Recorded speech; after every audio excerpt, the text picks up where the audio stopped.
The whispers followed Amelia Blackwood like ghosts through the grand ballroom of the plaza. Each flicker of a crystal chandelier seemed to expose her. Every clink of a champagne flute sounded like a judgment. She was a wildflower in a meticulously cultivated hothouse of orchids, and she knew it. Her husband, Julian Blackwood, a man carved from generational wealth and corporate steel, had reminded her of that fact just moments before they'd stepped out of the Rolls-Royce. "For God's sake, Amelia," he'd hissed, his eyes flicking over her simple, elegant dress. "Try to look like you belong. This isn't one of your provincial art fairs." Now, standing under the weight of 1,000 judging eyes, she felt his words clinging to her skin, colder and heavier than the Cartier diamonds around her neck. But she had no idea that this night, her husband's casual cruelty was just the opening act for a public execution, and that a ghost from her own past was about to walk through the doors and burn his entire world to the ground. The Blackwood Annual Charity Gala was the crown jewel of the Manhattan social season. It wasn't just a party, it was a performance of power. The air, thick with the scent of lilies and expensive perfume, vibrated with the low hum of influence. Here deals that would shape the skyline were made over canapes, and reputations were built or shattered with a single, well-placed whisper. Amelia clutched her small, beaded purse, the fabric a comforting anchor in a sea of glittering silk and unforgiving satin. 5 years of marriage to Julian Blackwood, and she still felt like an imposter. She had met him at a gallery opening where one of her landscape paintings was on display. He had been a whirlwind of charm and intoxicating confidence. He'd told her she was a breath of fresh air, a vibrant splash of authenticity in his monochrome world of trust funds and boardrooms. She, a quiet artist from upstate New York, who had built her own small success through talent and grit, had been swept away. The reality of their marriage, however, was less of a fairy tale and more of a meticulously curated exhibit. Julian loved the idea of her, the talented, earthy artist who made him seem more grounded. But he was constantly trying to sand down her edges, to mold her into the perfect, silent and pedigreed accessory. He'd suggested she stop painting professionally. "It's a lovely hobby, darling, but it's not befitting the Blackwood name," and had replaced her comfortable, paint-splattered wardrobe with designer pieces that felt like costumes. Tonight's costume was a navy blue silk gown by a lesser-known, albeit brilliant designer she admired. It was understated elegant, and most importantly, it felt like her. But in this room, it was a whisper amidst shouts. All around her were the latest creations from Chanel, Dior, and Valentino, worn by women who had been born into this world. "Darling," Julian's voice, smooth as Scotch, but with a bitter finish, cut through her thoughts. He slipped an arm around her waist, his grip possessively tight. "The Rockefellers are here. Smile. And for heaven's sake, stand up straight. You look like you're waiting for a bus." She forced a smile, the muscles in her face feeling stiff. "I'm just a little overwhelmed, Julian. It's a lot." He let out a short, humorless laugh. "Overwhelmed by what success? This is our life, Amelia. You'd do well to get used to it." He steered her towards an impeccably dressed older couple, his public smile a mask of practiced warmth.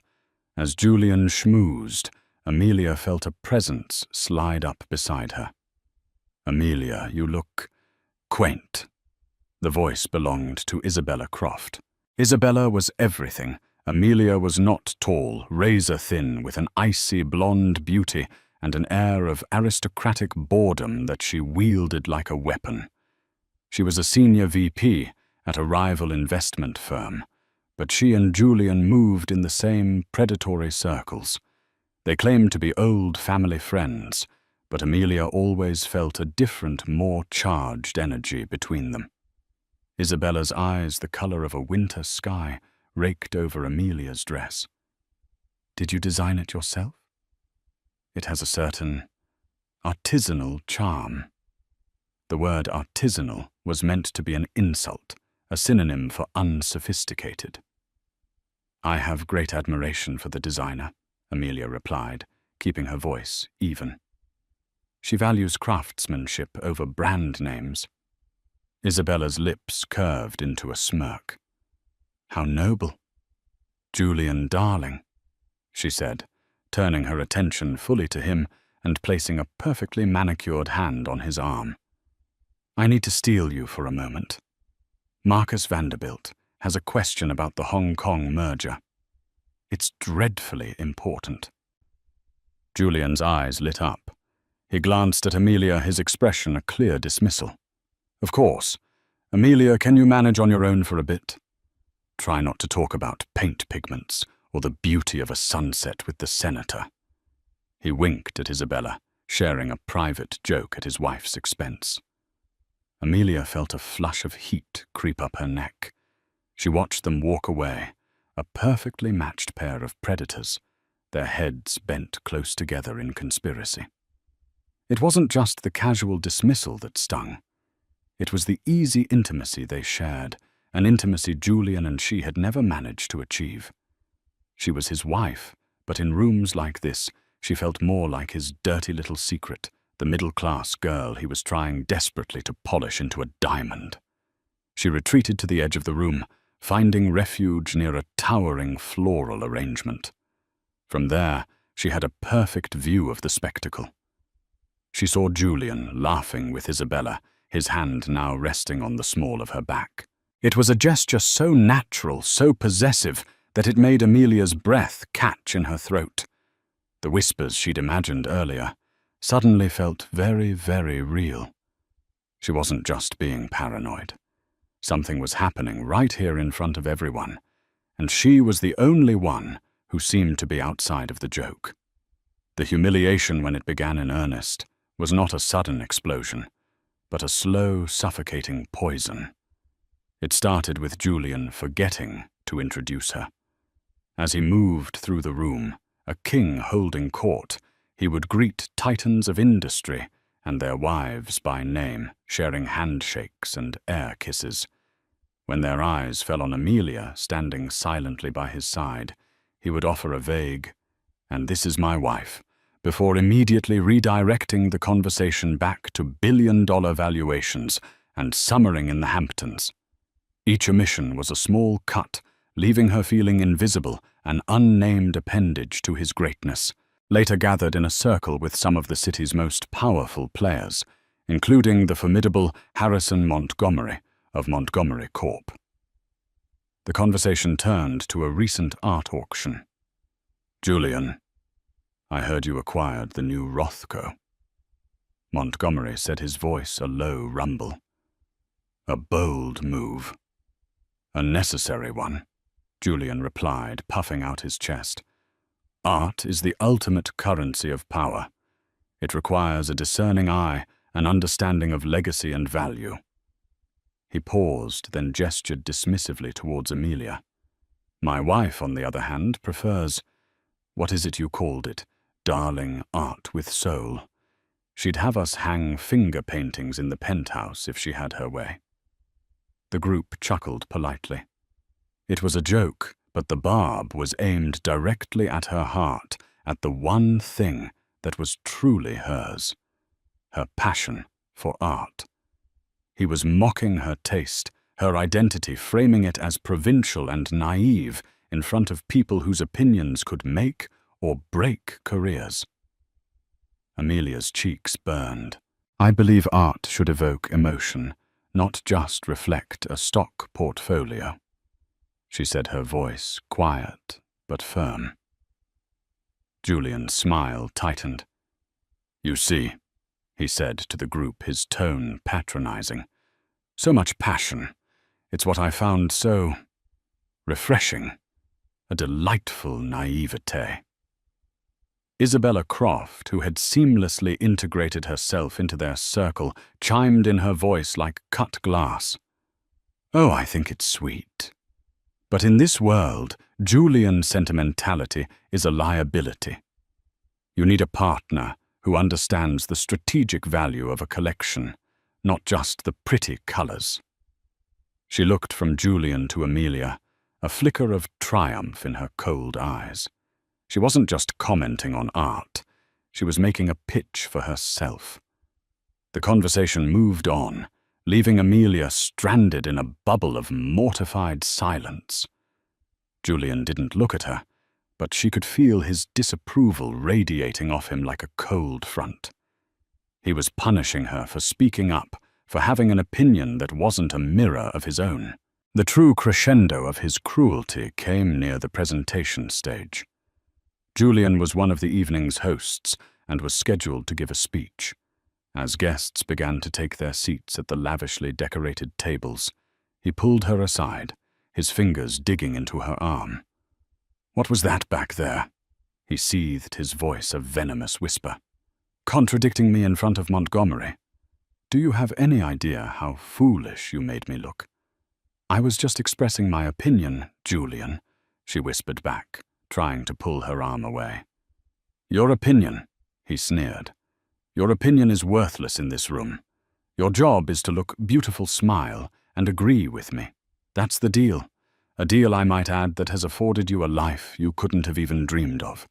That simple dress you're so proud of probably cost more than your father makes in a month."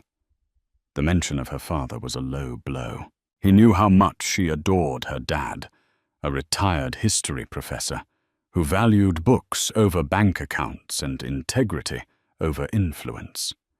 It was a world Julian couldn't comprehend, so he belittled it. "Don't you dare talk about my father," she said, her voice shaking with a sudden surge of anger. "Oh, I'll talk about whatever I want," he said, his face inches from hers, his charming public mask completely gone. "You are my wife, and you will remember your place." He then released her arm, abruptly turned and walked towards the stage, his composure instantly restored. As he stepped into the spotlight, the applause was thunderous. Amelia stood frozen, the warmth of the room turning icy cold. She looked around and saw Isabella, standing a few feet away, watching her. Isabella hadn't heard the words, but she saw the aftermath in Amelia's stricken expression. A slow, cruel smile spread across Isabella's face. She lifted her champagne flute in a small, mocking toast to Amelia. At that moment, Amelia understood. This wasn't just Julian being a brute. This was a coordinated attack, a public dismantling of her worth, orchestrated by her husband and his mistress. They weren't just having an affair. They were trying to erase her, to break her down so completely that when Julian finally decided to cast her aside, no one would question it. They would simply remember the awkward, unsophisticated wife who never quite fit in. The room started to spin the applause for her husband, sounding like a death knell. Amelia had to get out. The air in the ballroom was suddenly too thin, the weight of 1,000 pairs of eyes pressing down on her. Julian was on stage now, his voice resonating through the speakers, talking about philanthropy and legacy, words that sounded like ash in her mouth. She felt a wave of nausea and dizziness, a physical revulsion to the hypocrisy of it all. Excusing herself from the table, with a mumbled apology to the couple seated next to her, she fled. She didn't head for the powder room, knowing it would be filled with the very women whose pitying or scornful glances she was trying to escape. Instead, she found a side door she'd noticed earlier, one that led to a small private stone balcony. The cool night air was a shock to her heated skin. It smelled of city rain and distant exhaust fumes, a welcome dose of reality after the perfumed prison of the gala. Leaning against the cold balustrade, she looked out over the glittering expanse of Central Park. The city lights, usually a source of wonder, seemed mocking tonight, like a million unblinking eyes. She finally allowed the tears she'd been holding back to fall. They streamed down her face, silent and hot. They were tears of humiliation, of anger, but mostly of a profound and soul-crushing loneliness. She had given up so much for Julian. She had left her small town, her close-knit circle of friends, her burgeoning career as an artist. She had quieted her own voice, dulled her own colors, all in an attempt to fit into his world, to be the wife he wanted. And for what? To be publicly shamed, to be treated as less than nothing, to be made a fool of by him and his mistress. Her mind drifted back to a conversation she'd had with her father, Arthur Sterling, just a few weeks ago. "Are you happy, Mia?" he had asked, his voice gentle over the phone. He never called her Amelia. To him, she was always Mia. "Of course, Dad." She had lied, the practiced cheerfulness of her voice, feeling like a betrayal. "Julian's work is going so well, and the new apartment is beautiful." There was a pause on the line. Her father was a quiet man, but he saw things others missed. He was a man who had built a small, successful consulting firm from the ground up through sheer intellect and integrity. He was unimpressed by the flash and bluster of men like Julian Blackwood. "That's his life, Mia. I asked about yours." He had pressed softly. "Are you still painting?" "When I have time," she hedged. The truth was, she hadn't touched a canvas in over a year. The studio Julian had built for her in their penthouse felt more like a mausoleum for her old self than a creative space. "Make time," he had said, his voice firm but kind. "Don't ever let anyone, not even the man you love, take away the thing that makes you you. That's the part of you that's priceless." Leaning there on the balcony, his words echoed in her mind. Priceless. Julian had just put a price tag on everything: her dress, her father's salary, her very worth, and found it all wanting. She had let him. She had stood by silently while he stripped away her identity layer by layer, leaving this hollowed-out shell of a woman who wept on balconies at fancy parties. A new feeling began to bubble up through the grief, a cold, hard knot of fury. Fury at Julian for his cruelty. Fury at Isabella for her smug complicity. But most of all, fury at herself for letting it happen, for trading her own vibrant, authentic self for a life in a gilded cage. She wiped her tears away with the back of her hand, her movements suddenly decisive. No more. She would not let them break her. She didn't know how, but she was going to find her way back to the woman her father had raised her to be. She took one last deep breath of the cool night air, squaring her shoulders. She would go back inside, find Julian, and tell him she was leaving. Not tomorrow, not after a carefully worded discussion with lawyers. Tonight, she would walk out of this party and never look back. With this newfound resolve solidifying in her chest, she turned and pushed the door open, stepping back into the fray. But the scene she walked into was far worse than the one she had left.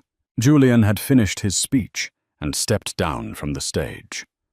The band had started playing a slow, jazzy tune. And there, in the center of a small, cleared space on the dance floor, was Julian. He was slow dancing with Isabella Croft. His hand was splayed possessively on the small of her back. Her arms were wrapped around his neck, and their heads were bent so closely together that their cheeks were almost touching. They were whispering, and Isabella laughed, a throaty, intimate sound that tore through Amelia. It was no longer an affair hidden in coded language and subtle touches. It was a declaration. They were dancing in the ashes of her marriage in front of the entire New York elite. Everyone was watching. Some were whispering behind their hands. Others were looking away in feigned ignorance. But they all saw it. They all saw the wife Amelia standing alone by the door, watching her husband embrace another woman. The humiliation was now absolute, a spotlight pinning her in place. Her resolve to confront him privately shattered. What was there left to say? He had said it all without uttering a single word to her. Just as Amelia felt the last of her strength begin to crumble, a subtle shift occurred at the grand entrance of the ballroom. It wasn't a loud commotion, but a palpable change in the atmosphere, a ripple that started with the security guards and spread inward. Two of the imposing earpiece-wearing men who had been flanking the doors suddenly stood straighter, their expressions shifting from bored professionalism to sharp, respectful attention. A man stepped through the archway. He was not young, perhaps in his late 60s, with a full head of silver hair and a face etched with the kind of lines that bespoke intelligence and authority rather than age. He wasn't dressed as ostentatiously as the other men in the room. His suit was a simple, impeccably tailored charcoal grey, likely from Savile Row, but it bore no flashy labels. He wore no diamond cufflinks or a Patek Philippe watch. His power wasn't something he wore. It was something he was. It radiated from him a quiet, unshakable confidence that made heads turn. People didn't know who he was, but they knew he was someone. The gala's host, a flustered socialite named Beatrice, hurried over to him, her face a mask of confusion and concern. "Sir, I'm sorry this is a private event. Perhaps you're mistaken." The man simply handed her a plain white card. Beatrice glanced at it, and the color drained from her face. She looked up at him, her jaw slack with shock and a newfound deference. "Mr. Sterling," she stammered, "of course, my apologies. We weren't expecting you. Please come in. Can I get you a drink?" "That won't be necessary," the man said, his voice calm and measured, yet carrying an authority that cut through the nearby chatter. His eyes, a piercing shade of blue, scanned the room, not with curiosity, but with a clear, defined purpose. They swept past the glittering chandeliers, the groaning buffet tables, and the clusters of gossiping guests. Julian and Isabella, still wrapped in their brazen embrace on the dance floor, had noticed the disturbance. Julian, ever the opportunist, saw the deference being shown to the newcomer and immediately smelled money and influence. He disentangled himself from Isabella, smoothing down his tuxedo. "Who is that?" he murmured to her, his eyes narrowed. "I don't recognize him, but look at how Beatrice is fawning over him. He must be significant."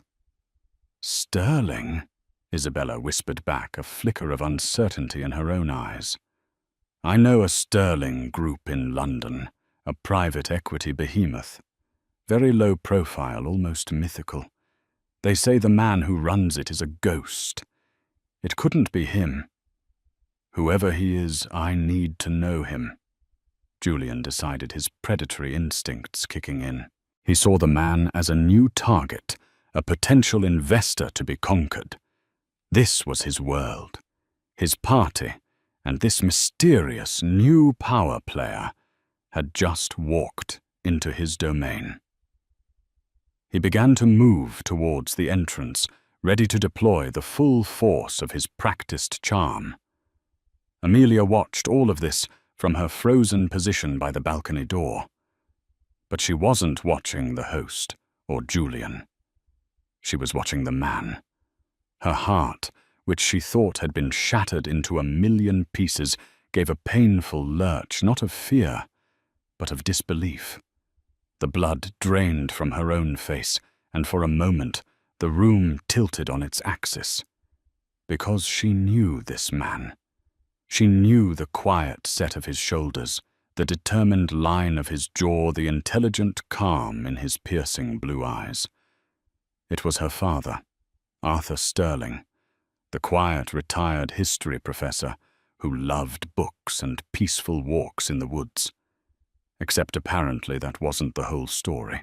The man who had just silenced the most powerful room in New York City with his mere presence was the same man who used to read her bedtime stories and help her with her history homework.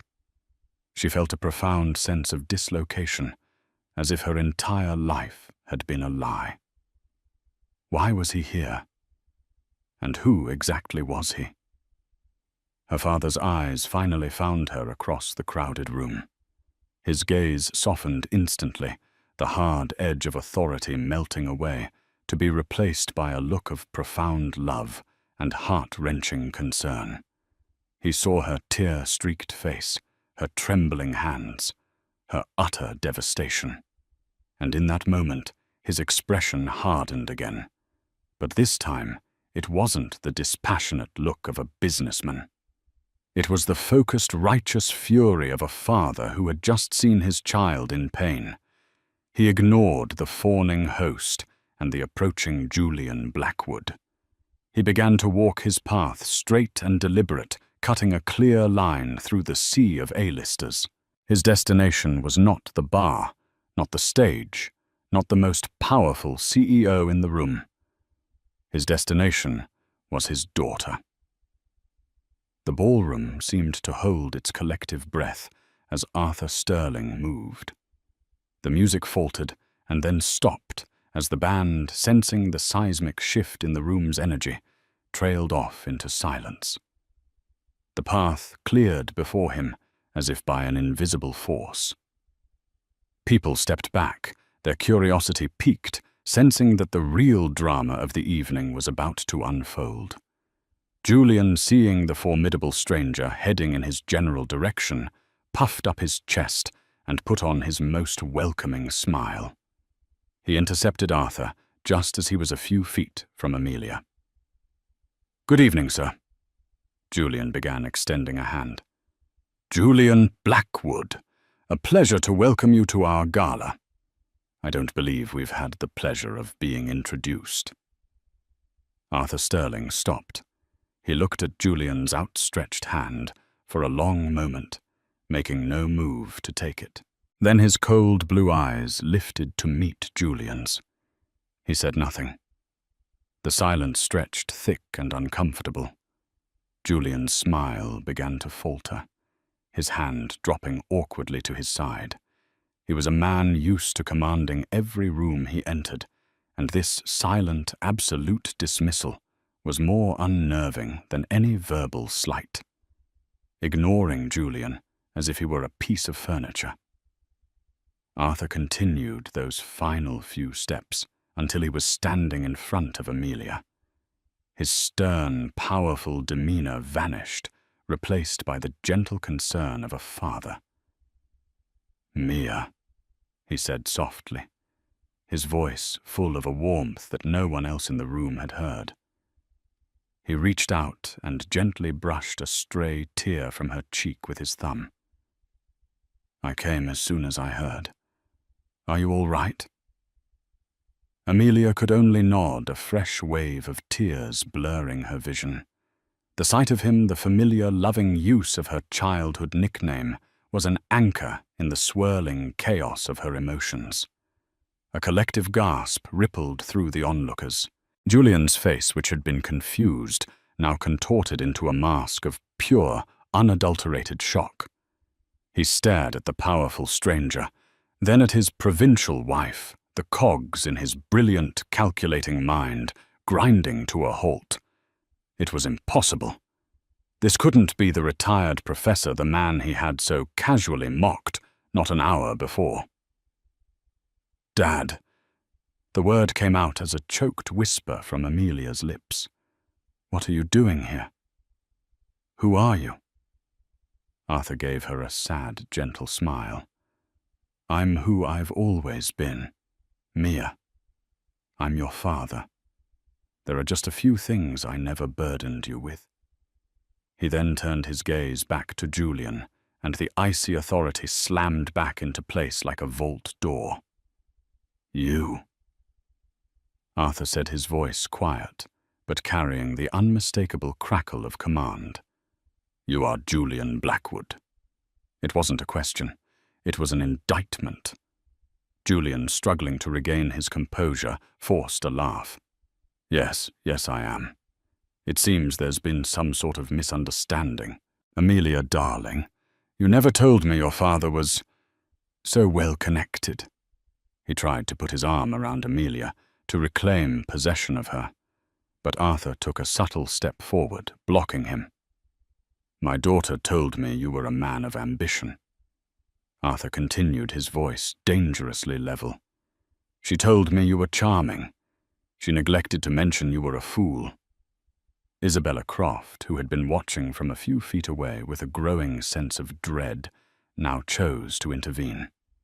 She glided forward, attempting to de-escalate to regain control. "Mr. Sterling, is it?" she said, her voice a silken purr. "I'm Isabella Croft. There seems to be some tension here. Perhaps we can all discuss this privately." Arthur's gaze flicked to her, and it was even colder than the one he'd given Julian.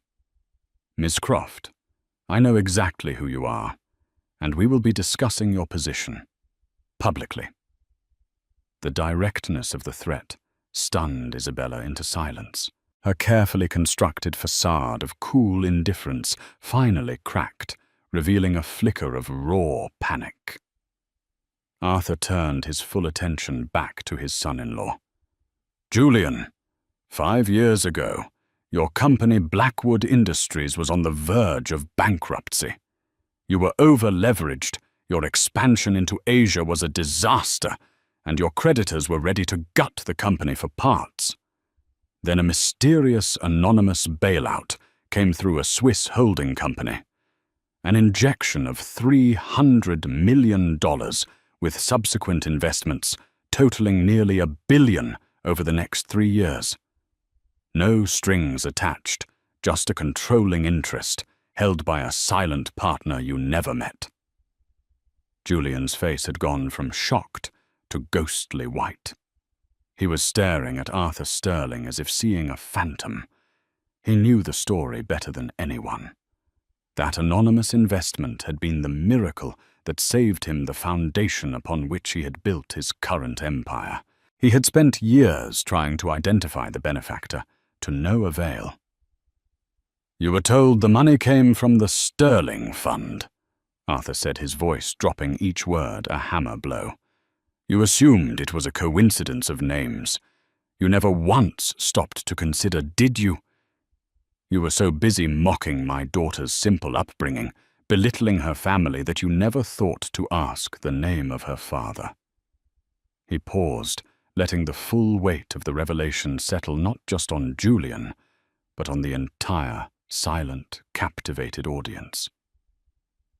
"I am Arthur Sterling," he announced, his voice ringing with absolute finality. "And the Sterling Fund is me. I am your silent partner. I am the man who owns you." The silence in the grand ballroom was absolute. It was so profound that the faint hum of the air conditioning sounded like a roar. Julian Blackwood stood as if turned to stone, his face a ghastly shade of pale. The man he had ridiculed, the father of the woman he had publicly humiliated, was the architect of his success, the invisible hand that held the strings of his entire corporate empire. It was a twist so cruel, so perfectly ironic, that it belonged in a Greek tragedy. Arthur Sterling let the moment hang in the air, a master of psychological warfare. He had not raised his voice. He had not made a scene. He had simply stated facts, and in doing so had systematically dismantled Julian's world in front of his peers. "You built your kingdom on my money." Arthur continued, his voice a low, chilling monotone. "Money I invested, not because I believed in your reckless ambition, but because my daughter said she loved you. I wanted her to be happy and secure. I funded your life, your penthouse, your cars, this very party.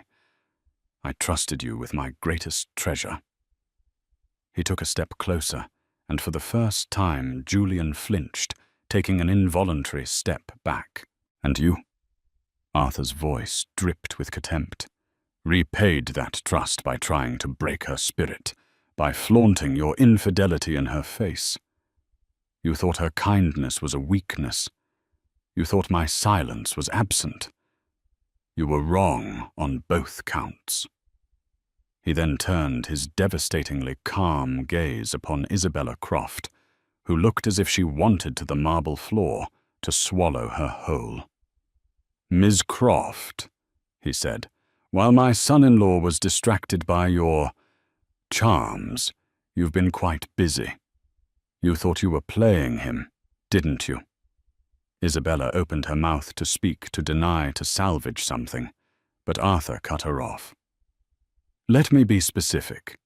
For the last 18 months, you have been systematically leaking proprietary data from Blackwood Industries to your employers at Morgan & Chase Investments. Specifically, you've been feeding them Julian's acquisition strategies and quarterly projections, allowing them to consistently undercut his bids and anticipate his market moves." Julian's head whipped around to stare at Isabella. His shock now mingled with dawning, horrified comprehension. He thought of the deals that had mysteriously fallen through, the rivals who had always seemed one step ahead. He had chalked it up to bad luck, to an internal leak he could never find. He never once suspected the woman in his bed. How could you know that?" Isabella stammered, her voice thin and reedy. Arthur's lips curved into a smile that held no warmth. "Because, Ms. Croft, while you were busy trying to pick my son-in-law's pockets, my people were picking apart your life. I have copies of your encrypted emails to your boss, Marcus Thorne. I have records of the offshore payments made to a shell corporation in your name in the Cayman Islands. I have a sworn affidavit from the junior analyst you blackmailed into helping you. To be brief, I have a dossier on you that will not only end your career, but will very likely send you and Mr. Thorne to federal prison for corporate espionage and wire fraud." Isabella swayed on her feet, her face ashen. The hunter had just become the prey. She had thought she was manipulating a powerful man, only to discover she was a pawn in a much larger game played by a master she had never even seen. Finally, Arthur turned back to Julian for the final killing blow. "So you see, Julian, your grand betrayal is pathetically small in the grand scheme of things. You weren't just cheating on my daughter. You were being played for a fool by a corporate. You were so blinded by your own ego that you handed the keys to the kingdom to the enemy, all for a cheap thrill." He let the words sink in, a poison seeping into every corner of Julian's shattered pride. "The board of Blackwood Industries will be informed of this catastrophic security breach in the morning," Arthur stated calmly, "along with the fact that the Sterling Fund, which holds a 51% controlling interest in the company, has lost all faith in its CEO. I will be calling for an emergency vote to have you removed. Given that you have jeopardized the entire company and its shareholders, I expect the motion to pass unanimously." He looked around the room, his eyes meeting those of the powerful board members and investors who were scattered amongst the guests, all of whom were now looking at Julian, not with admiration, but with cold, calculating fury. "Your career is over. Your reputation is destroyed. You have lost your company, your mistress and your wife in the span of 10 minutes. I hope for your sake it was worth it." With that, he turned his back on the broken man. He walked to Amelia, who had watched the entire exchange with disbelieving eyes. The woman who had fled to the balcony in tears was gone. In her place was a woman seeing her own strength reflected in her father's actions. Arthur gently took her hand. "Come on, Mia," he said softly. "Let's go home." Amelia looked one last time at the wreckage of her husband. Julian was standing alone in the center of the room, Isabella having already melted away into the crowd. He was a king in a kingdom that had just vanished, surrounded by people yet utterly, completely alone. She found her voice clear and strong, and it cut through the silence. "No, Julian," she said, looking directly at him. "I'm not going home. I'm just leaving you." And with her head held high, she turned and walked out of the ballroom hand in hand with her father, leaving the gilded cage and its disgraced prince behind forever. The walk out of the plaza was surreal, the same path that Amelia had walked in, on feeling like an imposter she now traversed as a queen, leaving a conquered territory. The whispers that followed her now were not of ridicule, but of awe. The sea of powerful people parted for her and her father, their faces a mixture of shock, pity, and a grudging respect. They had just witnessed a public execution of a man they all thought was untouchable, and the quiet woman they had dismissed was at the very center of it. Once outside, the crisp city air felt different. It was the air of freedom. A sleek black unadorned sedan pulled up to the curb, a driver holding the door open. It was not a flashy Rolls-Royce. It was a vehicle of quiet efficiency, much like its owner. As they settled into the plush leather seats, the silence between Amelia and her father was comfortable, not strained. The city lights blurred past the window as the car moved smoothly into the flow of traffic. "You have questions?" Arthur said, finally breaking the silence. Amelia turned to look at him. Really look at him. "Dad, a private equity behemoth, the Sterling Fund." She shook her head in disbelief. "All these years I thought you were a retired professor who managed his investments well." Arthur smiled faintly. "I was a history professor.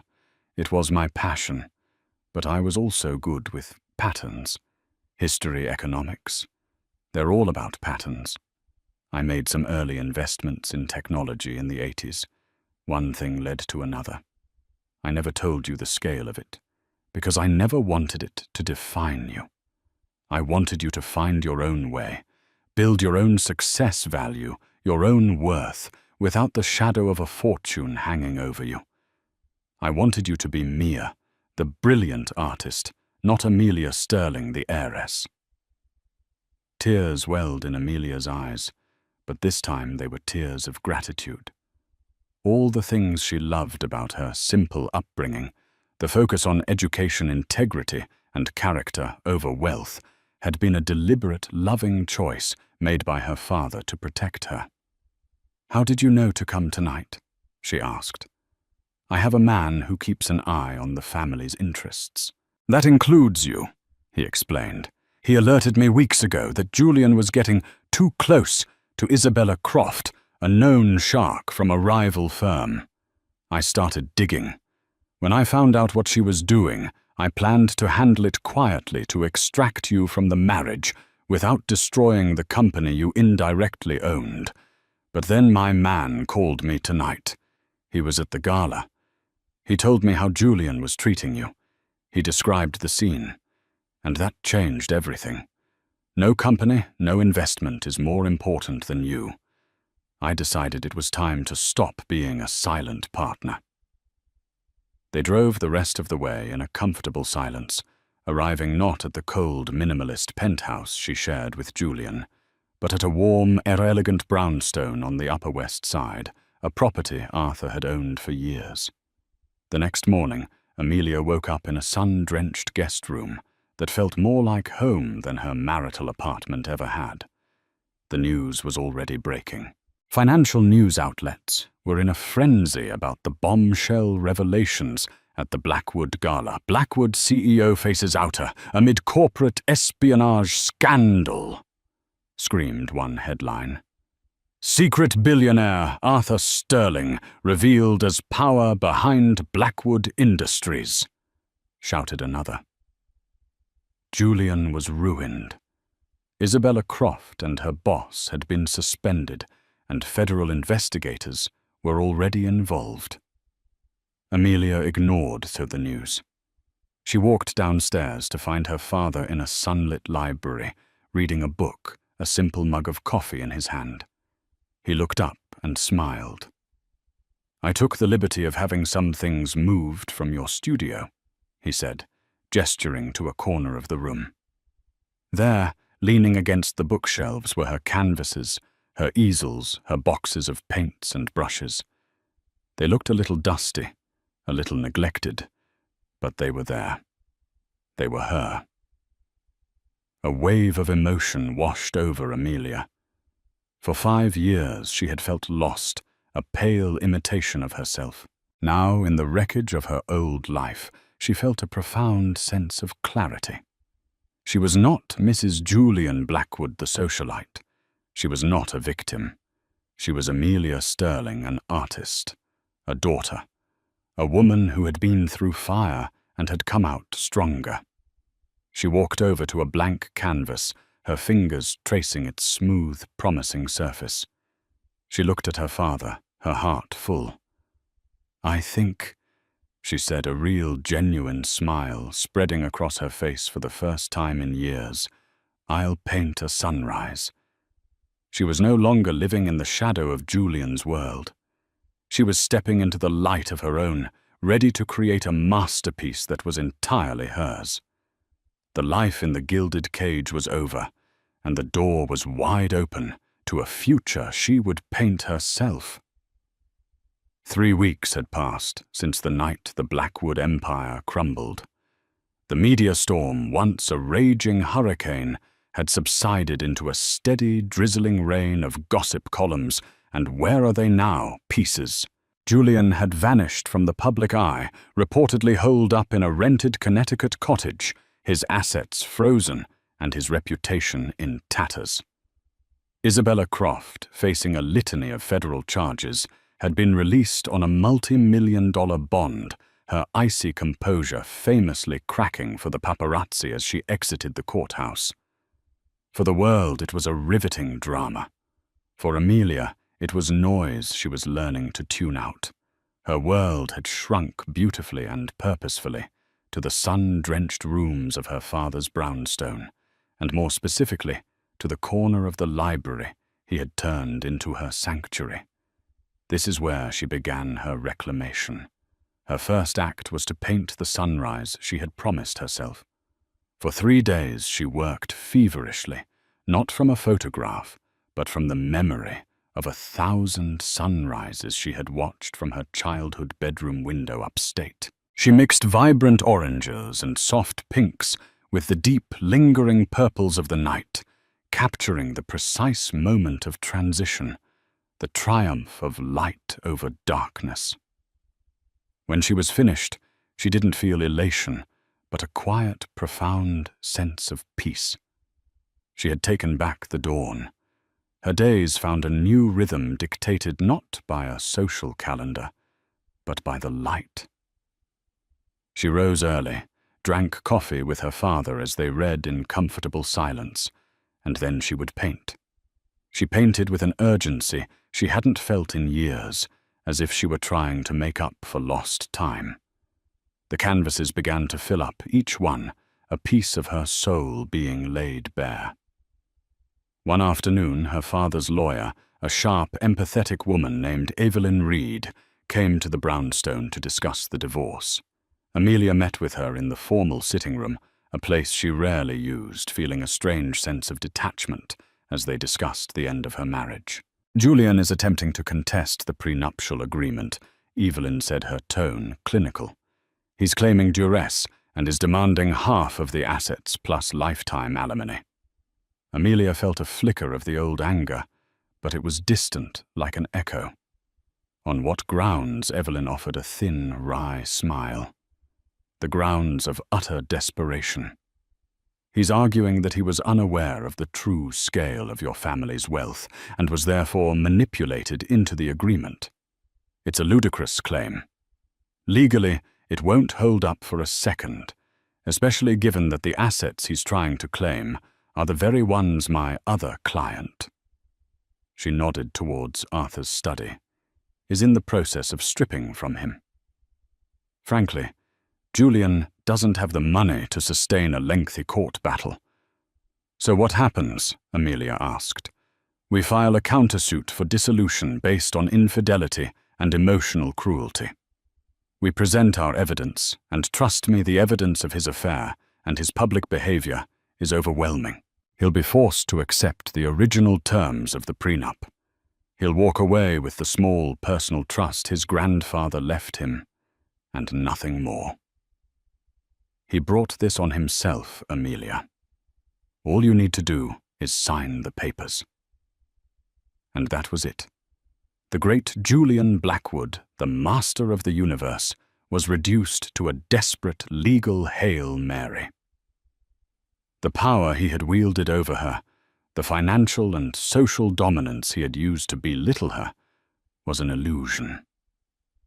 She signed the documents with a steady hand, the stroke of the pen feeling less like an ending and more like a beginning. A week later, a thick cream-colored envelope arrived, addressed to her in Julian's familiar, arrogant script. Her first instinct was to throw it away unopened, but she knew she needed to face this last ghost. She took it to her studio, sat down amongst her paintings, and read it. It was exactly what she expected. 12 pages of self-pity, blame, and manipulative nostalgia. He wrote of their early days, painting her as his muse, his saving grace. He blamed Isabella, calling her a siren who had lured him to his ruin. He blamed her father, accusing him of being a cruel puppet master who had set him up to fail. He never once used the words, "I'm sorry." He ended with a plea for her to meet him, to talk, to remember the love we shared before all this ugliness. She read it through, once her expression unreadable. The woman of a month ago would have wept. She would have felt the pull of his words, the phantom ache of the good memories he so expertly invoked. But the woman sitting there now, surrounded by her truth, by the vibrant colors of her reclaimed soul, felt nothing but a quiet, clinical pity. He was a man-child, incapable of seeing beyond his own reflection. His letter wasn't about love. It was about loss, the loss of his status, his money, his power. She was just another asset he was trying to reclaim. Without ceremony, she walked to the fireplace in the library, struck a match, and held the corner of the first page to the flame. She watched as his looping signature curled into black ash, the fire consuming his empty words, until nothing was left. That evening, her father found her in the studio, standing before a new, massive canvas. It was unlike anything else she had painted. It was a chaotic, abstract piece, filled with jagged lines, dark, bruised colors, clashing violently with streaks of brilliant, blinding gold. It was unsettling and raw, but it was also undeniably powerful. "What's this one called?" Arthur asked softly, studying the canvas. Amelia wiped a smudge of black paint from her cheek, a genuine smile touching her lips. "I'm calling it The Gala," she said. "I think it's finished. It was all there, the confusion, the humiliation, the fury, the shattering of the gilded cage. By painting it, she had taken the ugliest night of her life and transformed it into art." She had taken control of the narrative. Arthur put a comforting arm around her shoulders. "Your first solo exhibition is confirmed for the spring," he said. The gallery owner was ecstatic when she saw the photos of your new work. She said there was a fire and your older pieces were missing. Amelia leaned her head against her father's shoulder, looking at the collection of canvases that now filled the room. There was the sunrise, a symbol of hope. There were landscapes from her memory, a reclamation of her past. And there was the gala, a testament to her survival. It was a portrait of her life in all its pain and all its beauty. The cage was gone, and in its place was an open sky as vast and as full of promise as a fresh blank canvas. And so Amelia Blackwood's story isn't just about the spectacular fall of a narcissistic husband. It's a powerful reminder that our true worth is never defined by the labels others give us, not by a husband, a brand name, or the size of a bank account.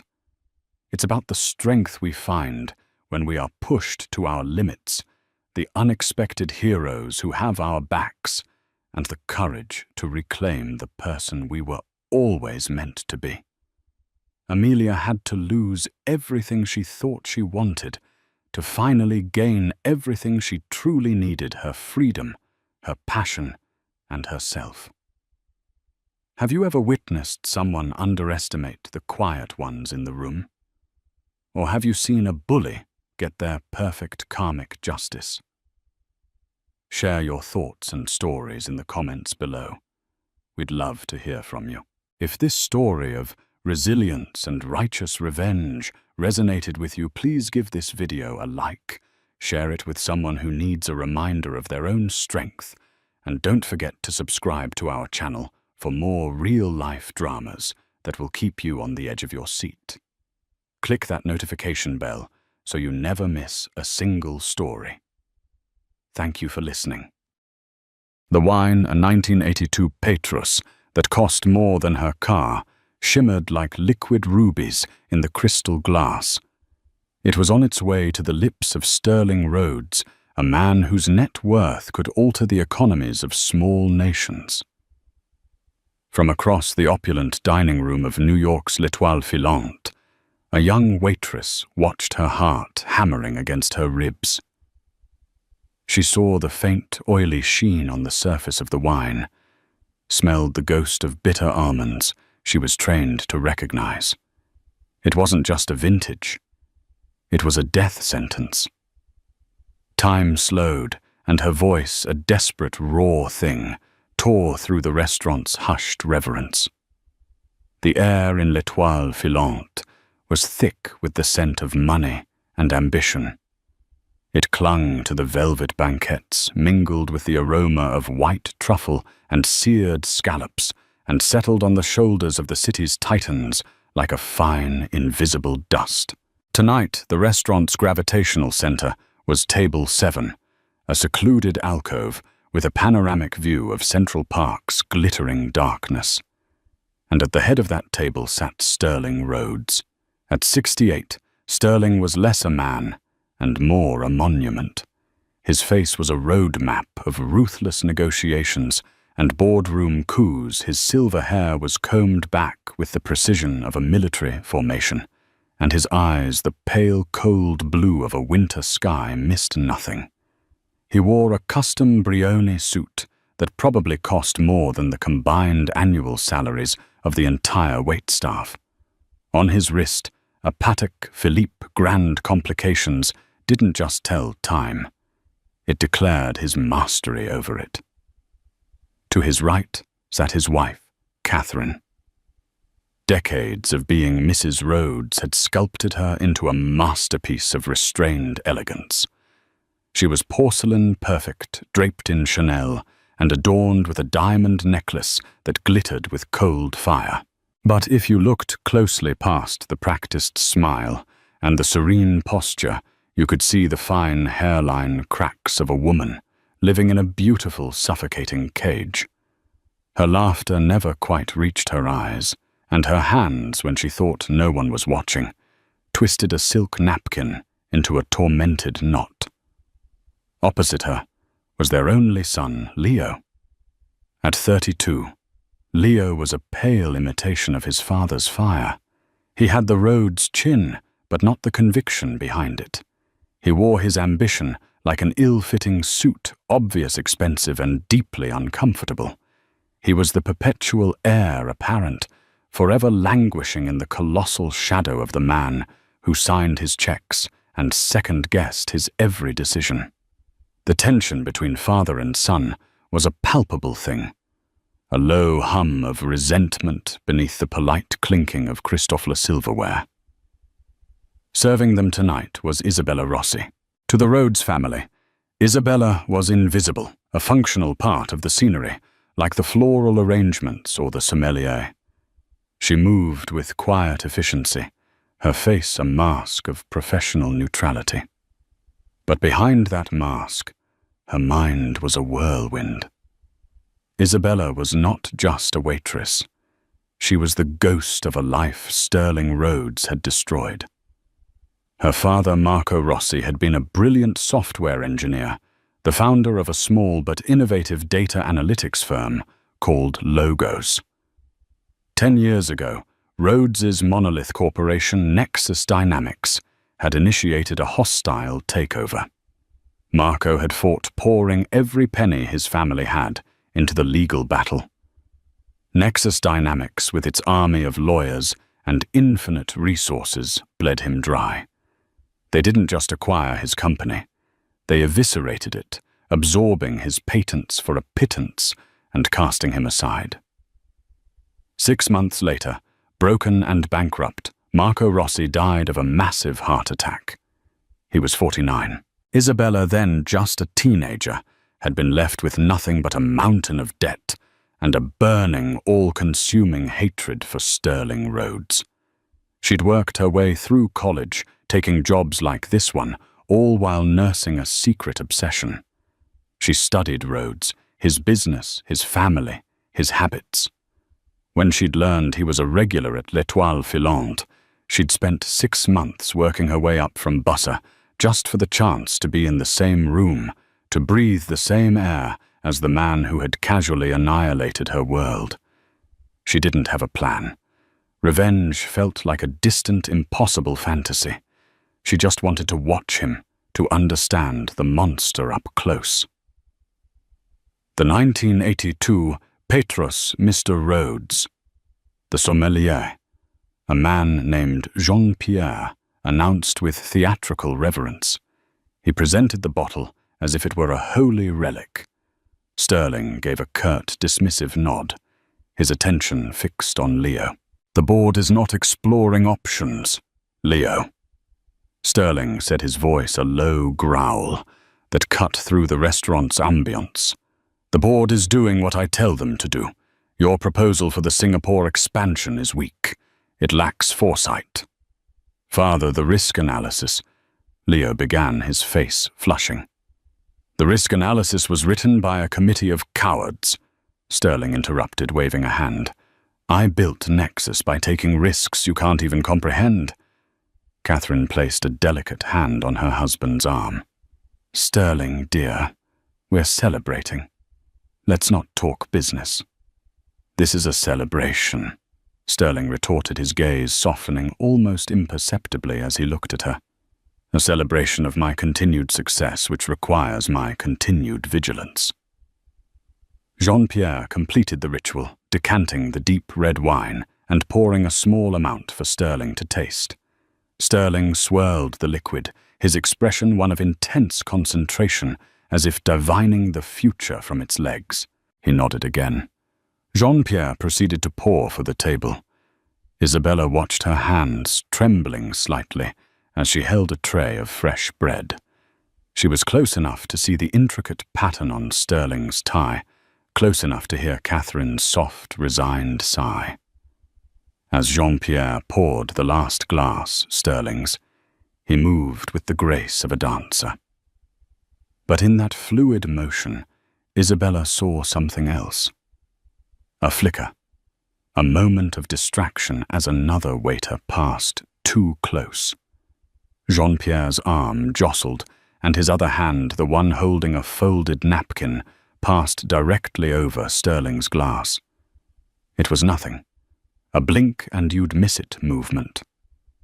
But Isabella's senses, honed by years of hypervigilance around this man, screamed. Jean-Pierre retreated. The family resumed their strained conversation. Sterling picked up his fork, then set it down, deciding to begin with the wine. He lifted the glass, the ruby liquid catching the light of the chandelier. A toast was coming, a self-congratulatory monologue about his own brilliance. Isabella's eyes were locked on the glass. On the surface of the wine she saw it. A faint, almost imperceptible, oily film. A subtle distortion of the light that shouldn't be there. And then a scent. So faint, it was almost imaginary, masked by the rich bouquet of the wine and the food. But she knew it. The smell of bitter almonds and something cloyingly floral. It was the smell that had clung to the botany books her father used to study in his rare moments of leisure. Nerium oleander, a beautiful common garden plant, and one of an outcast, a source of one of the deadliest cardiac glycosides known to man. Sterling Rhodes raised his glass higher. "To Nexus," he began, his voice booming with pride, "and to the vision that continues to drive it." He brought the rim of the glass to his lips. Isabella's past, present, and a future she never imagined collided in a single, terrifying second. The hatred for the man who destroyed her father warred with the primal human instinct to prevent a death. She could stand here, do nothing, and get the justice she'd always dreamed of. Her father would be avenged. But watching a man die, even this man, wasn't justice. It was just more poison. Her body moved before her mind could object. 3 quick steps closed the distance. The professional mask shattered, replaced by raw, unadulterated panic. "Stop!" The word was a choked whisper, but in the ensuing silence it sounded like a gunshot. Sterling paused the glass an inch from his mouth, his cold blue eyes fixed on her, filled with annoyance and disbelief at the interruption. "That's poison!" Isabella gasped, her voice trembling but clear. "The wine. It's poison." The world froze, and then Sterling Rhodes dropped his glass. The sound of shattering crystal was an explosion in the cathedral-like silence of L'Étoile Filante. It wasn't the polite tinkle of a dropped flute. It was a violent, percussive crash as the Rydell Sommelier glass, a vessel worth hundreds of dollars, met the marble floor. Dark, precious wine, the 1982 Petrus, splashed across the pristine white tablecloth and Sterling Rhodes's immaculate trousers like arterial blood. For a heartbeat, no one moved. The tableau was frozen. Sterling, his hand still hovering in the air where the glass had been, his face a mask of utter shock. Catherine, her hand flying to her mouth, a perfect portrait of horrified surprise. Leo, his chair scraping back as he half rose, his expression a chaotic mix of confusion and alarm. Then chaos erupted. "What is the meaning of this?" Sterling's voice, when it came, was not a shout, but a low, dangerous rumble that promised retribution. His eyes, fixed on Isabella, were chips of ice. The shock was already hardening into incandescent rage. Diners at nearby tables twisted in their seats, their hushed conversations dying. Waitstaff appeared from the wings like startled ghosts. The manager, a sleek, perpetually panicked man named Antoine, scurried towards them, his face pale. "Mr. Rhodes, is everything all right, mademoiselle? What have you done?" Antoine cried, his accent thickening with stress. Isabella stood her ground, her body vibrating with adrenaline. Her gaze didn't waver from Sterling's. "I'm sorry, sir." she said, her voice shaking but firm. "You can't drink that. Any of it. There's something in it." "Poison." Leo scoffed, finally finding his voice. He looked from Isabella to his father with contemptuous disbelief. "That's absurd. She's hysterical. She probably just stumbled and is trying to cover her mistake." "I didn't stumble," Isabella insisted, her eyes pleading with Sterling. He was the only one who mattered. I smelled it." Catherine, recovering her composure with the speed of long practice, turned to her husband. "Sterling, darling, the girl is clearly unwell. It was an accident. Let's not make a scene." Her voice was a soothing balm, designed to smooth over any unsightly wrinkle in their perfect evening. But Isabella, watching her, saw a flicker of something in her eyes, not relief, not concern, but a cold, calculating assessment of the situation. It was there and gone in a flash. Sterling ignored them all. His powerful intellect was already churning, processing the impossible. The girl's interruption was insane, a career suicide move for a waitress. Why would she do it? Why that specific theatrical accusation? It was either the act of a madwoman or it was the truth. His life was a testament to the fact that enemies were everywhere. "Frank," Sterling said, his voice quiet, but carrying an authority that silenced the room. From an unobtrusive table near the entrance, a man who looked more like a retired linebacker than a diner rose to his feet. Frank Miller was the head of Sterling's personal security detail. He was large, impassive, and had been with Sterling for 20 years. He moved towards the table with an unnerving, silent purpose. "Sir," Frank said, his eyes scanning the scene, missing nothing. "Secure the table," Sterling commanded. "No one touches anything. Get her." He gestured towards Isabella with a sharp, dismissive flick of his wrist. Two other men, previously invisible in the restaurant's ecosystem, detached themselves from the walls and moved towards Isabella. She didn't resist as they flanked her, their presence both a threat and a strange sort of validation. They were taking her seriously. "This is ridiculous," Leo protested. "You're going to listen to a waitress over your own family. We were all about to drink it, and you should thank her that you didn't." Sterling snapped, his patience gone. He finally looked at the spilled wine staining the tablecloth, the shattered glass. He bent down cautiously and sniffed the air near the puddle.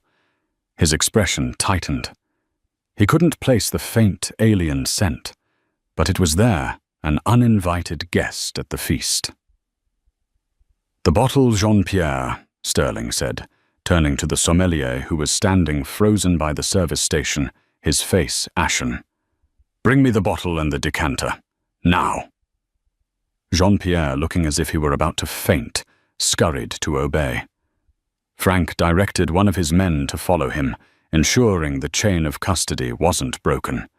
The manager, Antoine, wrung his hands. "Mr. Rhodes, I assure you our cellar is impeccable, our staff." "Your staff is now a secondary concern, Antoine," Sterling cut him off coldly. "My primary concern is, who in this room wants me dead?" His gaze swept across the table, lingering for a fraction of a second too long on his wife and son, before moving on to the gawking patrons. The implicit threat was clear.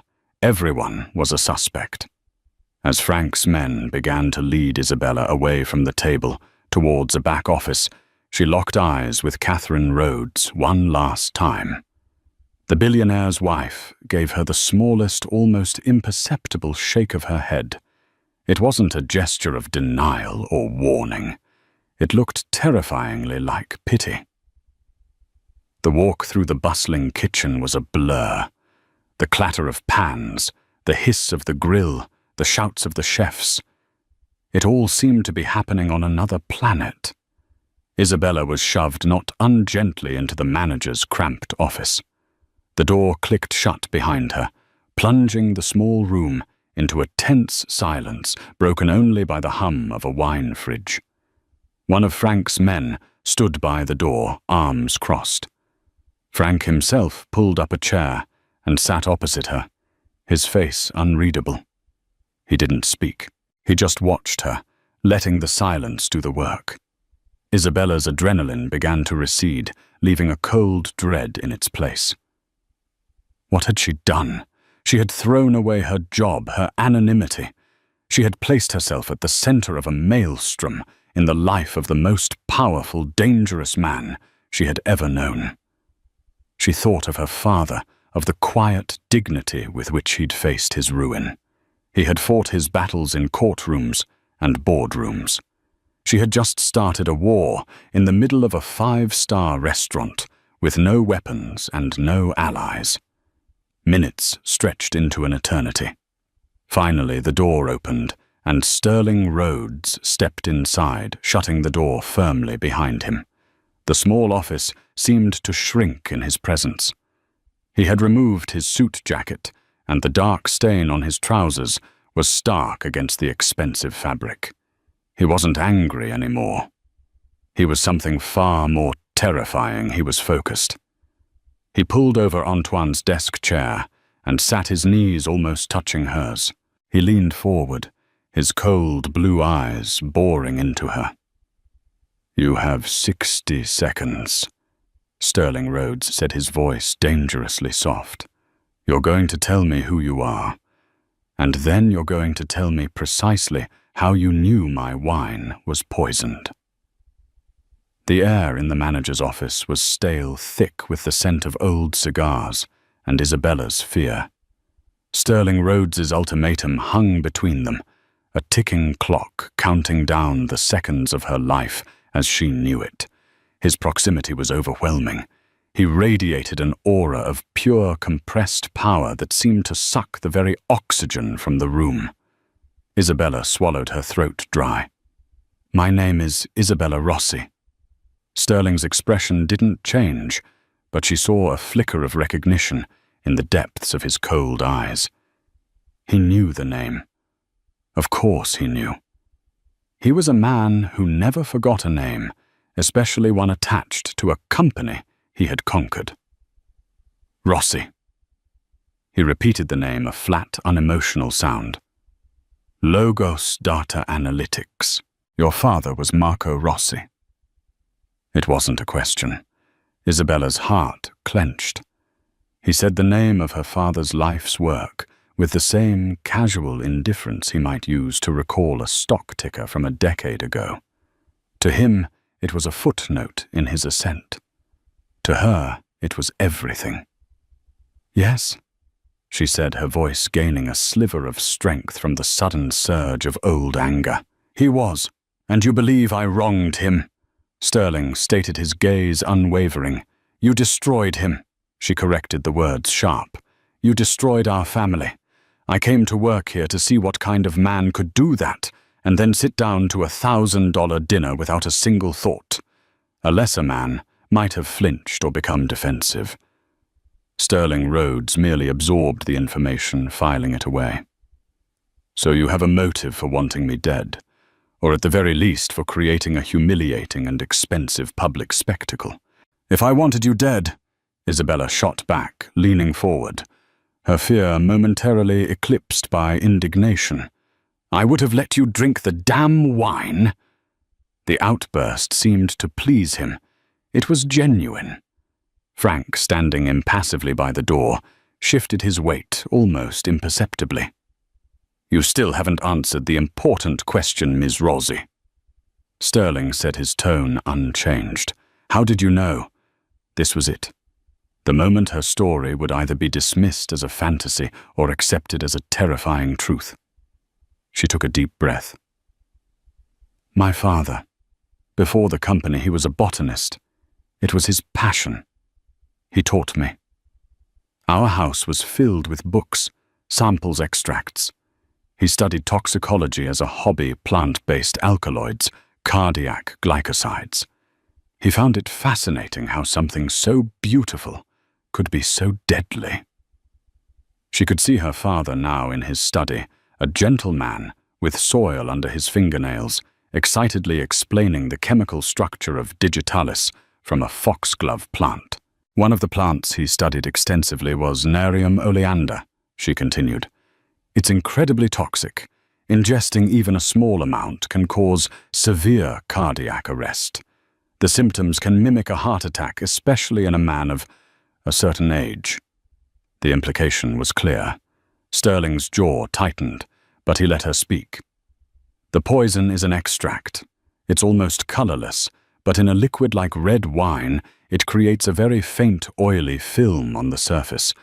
You can only see it if the light hits it just right. But the smell, it's faint but distinctive.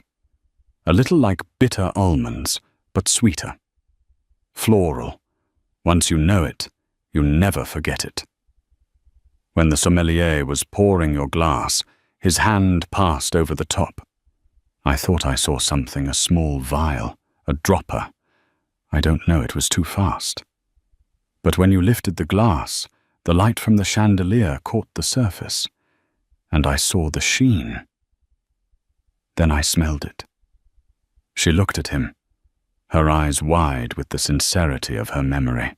I smelled it, and I was back in my father's study, and I knew. Silence descended again. Sterling leaned back in his chair, his fingers steepled under his chin. He was dissecting her story, searching for flaws, for tells. He was a human lie detector, honed by decades of high-stakes poker and ruthless boardroom battles. "Frank," Sterling said, without taking his eyes off Isabella. "Sir, my glass, the tablecloth, the decanter. Have them sent to the lab at Nexus Tower. I want a full gas chromatography mass spectrometry analysis done tonight. Use Dr. Chen's team. Tell them to test specifically for oleandrin and other cardiac glycosides. I want the results in 90 minutes. "Already on its way, sir," Frank replied. "The police are on standby. I've asked them to hold off making a scene until we have confirmation." Of course. Sterling Rhodes didn't call 911. He had his own labs, his own security, his own protocols that superseded the civil order. Sterling turned his attention back to Isabella. "This story is elaborate. You hate me. You get a job at my favorite restaurant. You study my habits. And on this particular night, you just happen to spot a rare, plant-based poison in my wine, a poison you know from your childhood botany lessons. It's a bit much, Ms. Rossi." "It's the truth," she said simply. "Let's entertain another theory." Sterling mused, his voice dropping. "Let's say you're the one who poisoned the wine. You put it in there intending for me to drink it, but at the last second, you lose your nerve. You panic. So you create this scene casting yourself as the hero, the savior. It's a brilliant way to deflect suspicion." Isabella felt a chill crawl up her spine. The cold, brutal logic of it was terrifying. It was exactly how he would think, how he would have planned it. "No," she whispered. "Why would I do that? To see me suffer," he said, his eyes narrowing.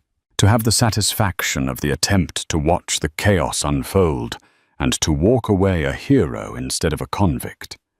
It's a much more elegant form of revenge than a simple murder." The door opened, and Frank stepped inside, holding a phone to his ear. He listened for a moment, his face impassive, then nodded. He ended the call and looked at Sterling. "The kitchen staff and servers are being questioned," Frank reported. "No one saw anything unusual, except for one thing. Jean-Pierre, the sommelier." "What about him?" Sterling asked. "He's gone." A jolt went through the room. "Gone?" Sterling demanded. "Left about 10 minutes after we brought the girl in here," Frank said. told one of the bussers he felt sick and was going to the restroom, slipped out the service exit. His locker is empty.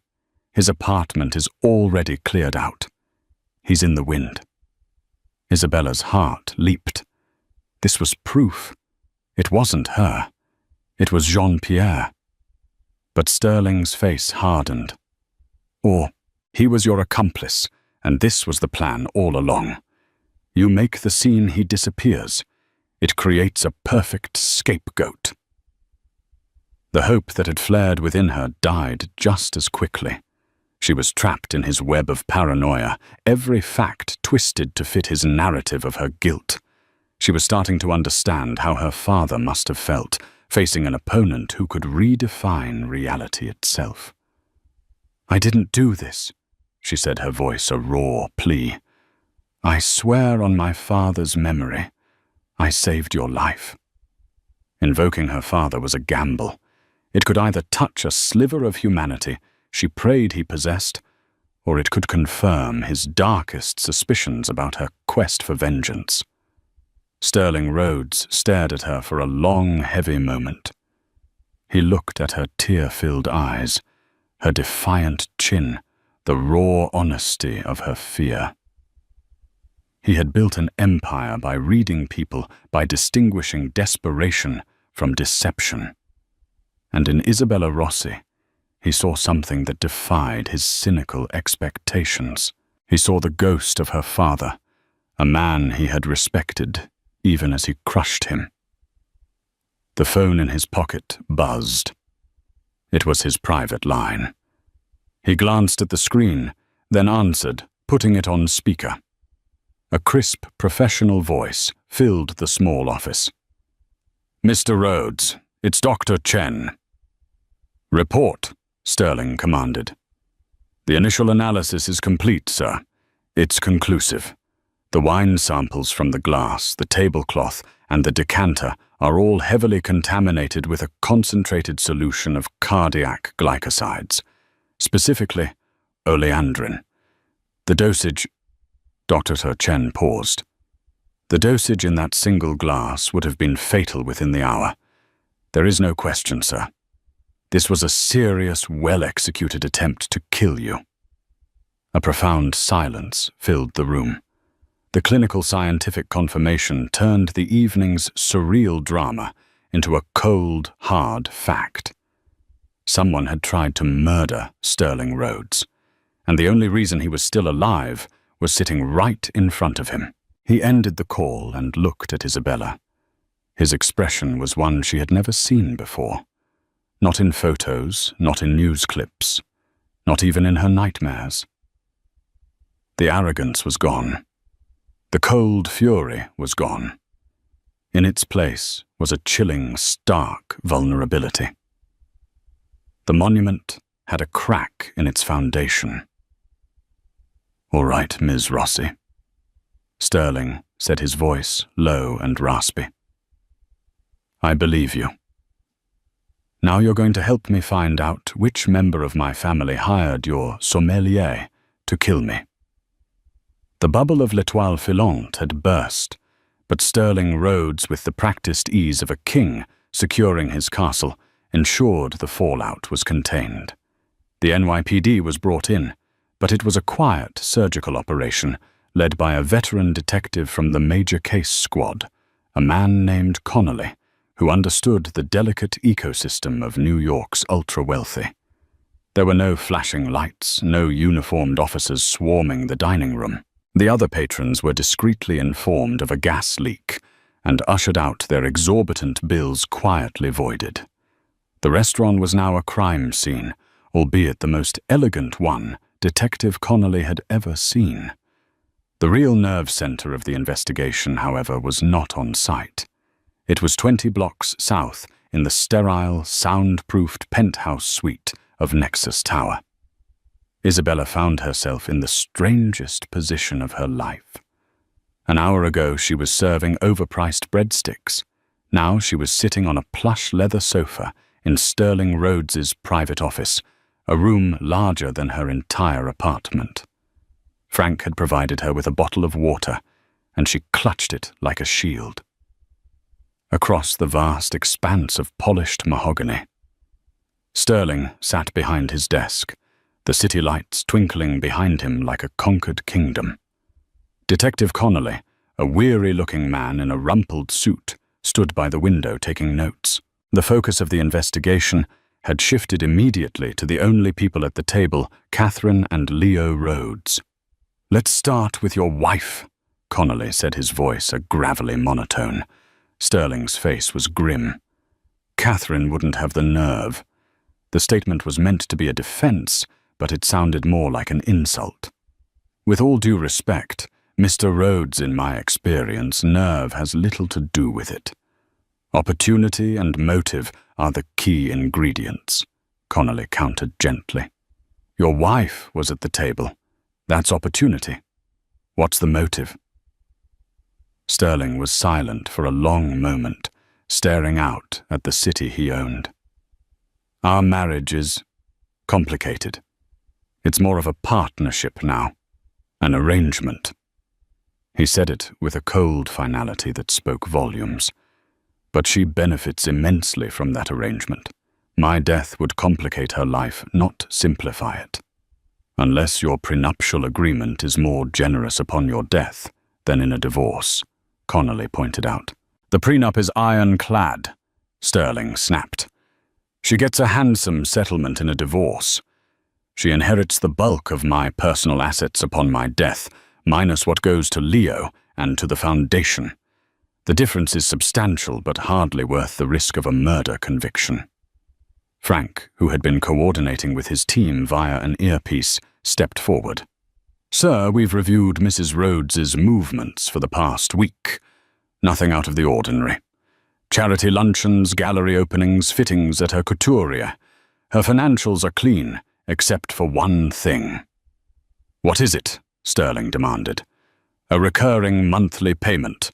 $50,000 wired from a private account to an LLC in the Cayman Islands.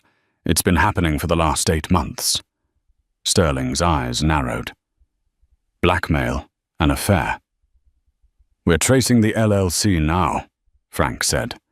"It's a ghost corporation designed to be anonymous.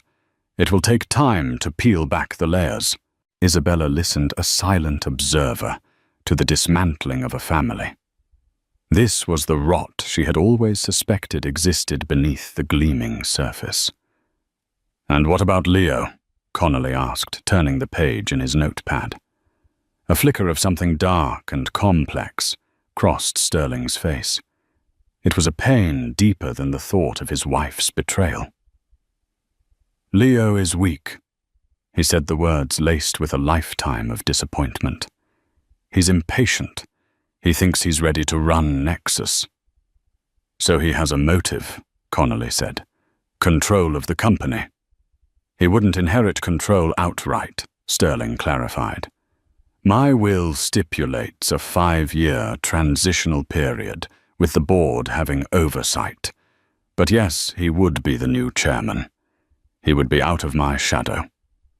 "We checked his financials as well," Frank interjected. "He has significant personal debts. He's been making risky side investments trying to prove he can make money without the family name. Most of them have failed. He owes money to some very unsavory private lenders." Isabella remembered the look on Leo's face at dinner, the flash of resentment when his father belittled his proposal. Was it enough to kill for to trade a life of immense privilege for a life of ultimate power, albeit one that started with patricide? The door to the office opened, and a junior security analyst entered, handing Frank a tablet. Frank studied it for a moment, his brow furrowed. "Sir," he said, his voice grim. "We have something from the restaurant's security cameras. We've been reviewing all footage from the past month, cross-referencing anyone who had contact with the sommelier, Jean-Pierre." He turned the tablet so Sterling and Connolly could see. The video was grainy, taken from a camera in the service corridor behind the kitchen. The timestamp showed it was from 2 weeks prior. It showed Jean-Pierre talking to someone in a hushed, intense conversation. The other person's back was mostly to the camera, but the figure was tall, wearing a tailored suit. They passed a thick manila envelope to Jean-Pierre, who quickly concealed it inside his jacket. "Can you identify the other person?" Sterling asked, his voice tight. "Not from this angle," Frank said. "But watch." He tapped the screen. The figure turned slightly to leave, and for a split second their profile was visible. It was blurry, indistinct, but the line of the jaw, the cut of the hair— "It's Leo," Sterling whispered. The words were heavy with a terrible finality. Detective Connolly leaned closer. "It's suggestive, but it's not definitive proof. It could be anyone." "Enhance the image," Sterling commanded the analyst. "Run facial recognition. I want every pixel analyzed." As the analyst scurried off, Sterling sank back into his chair, looking older than he had just hours before. The betrayal of a business rival was a cost of doing business. The betrayal of his wife was a wound to his pride. But the betrayal of his own son— that was a dagger to the heart. Isabella felt a strange, unwelcome pang of sympathy. She had spent a decade hating this man, picturing him as a heartless caricature. But seeing him now stripped of his power, facing the ugliest of truths— he was just a man. A father, staring into the abyss of his own son's treachery. The phone on Sterling's desk rang, the sound jarring in the tense room. It was the secure line from his home. Frank answered it, listened, and then held it out to Sterling. "It's Catherine." Sterling took the phone, his face a granite mask. "What is it?" Catherine's voice, tinny and strained through the speaker, filled the office. "Sterling, I'm at the house. The police have been here. They questioned me. It was humiliating." "It's a murder investigation, Catherine. Humiliation is the least of our concerns," he replied coldly. "Our concerns. Sterling, I have something to tell you. Something I should have told you a long time ago." She took a shaky breath. "It's about Leo." Every person in the room held their breath. "He's in trouble, Sterling," Catherine said, her voice dropping to a conspiratorial whisper. "Deep trouble. He's desperate. He came to me a month ago begging for money. He said he owed people. Dangerous people. I gave him what I could from my private account. I've been sending them money every month to keep them away from him. That's the LLC you've probably already found." Sterling's knuckles were white where he gripped the phone. "You paid off my son's gambling debts without telling me." "They weren't gambling debts," she cried, a note of hysteria creeping into her voice. "It was something worse. An investment that went sour with the wrong partners. They were threatening him, Sterling." He was terrified. He said he needed to get control of his inheritance, that it was the only way to pay them back and be free. The pieces clicked into place with sickening precision. The debt, the desperation, the meeting with the sommelier. "Where is he now, Catherine?" Sterling asked, his voice dangerously calm. "I don't know. After the police left, he came to my suite. He was frantic.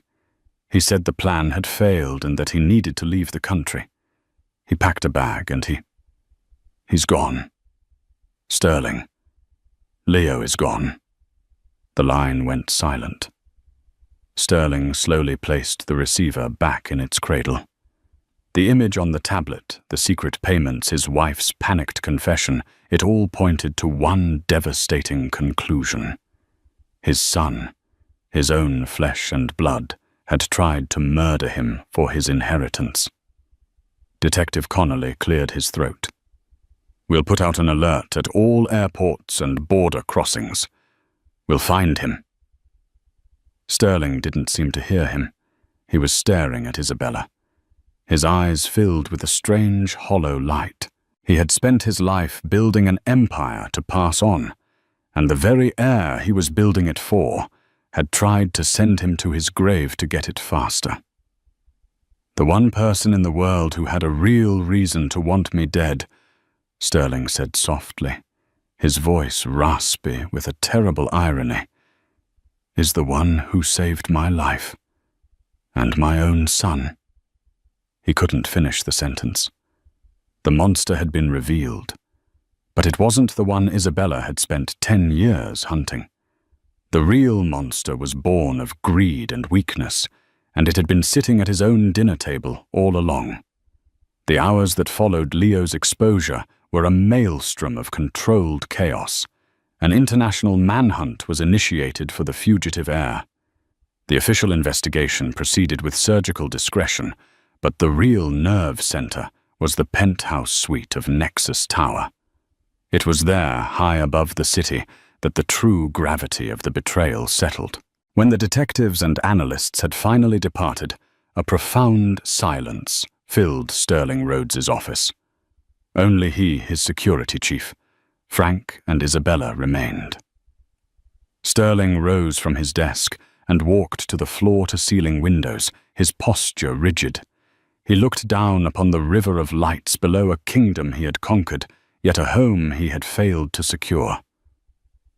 "My entire life," he began, his voice a low, gravelly monotone, "has been about threat assessment.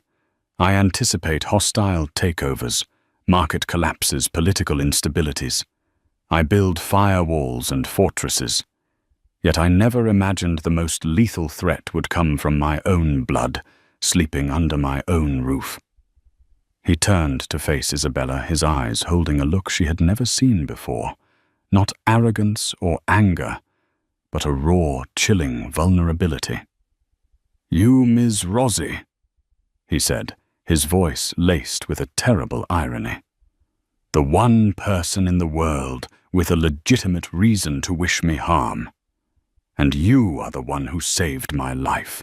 You looked at my family and saw a snake in the garden that I was blind to." "Why?"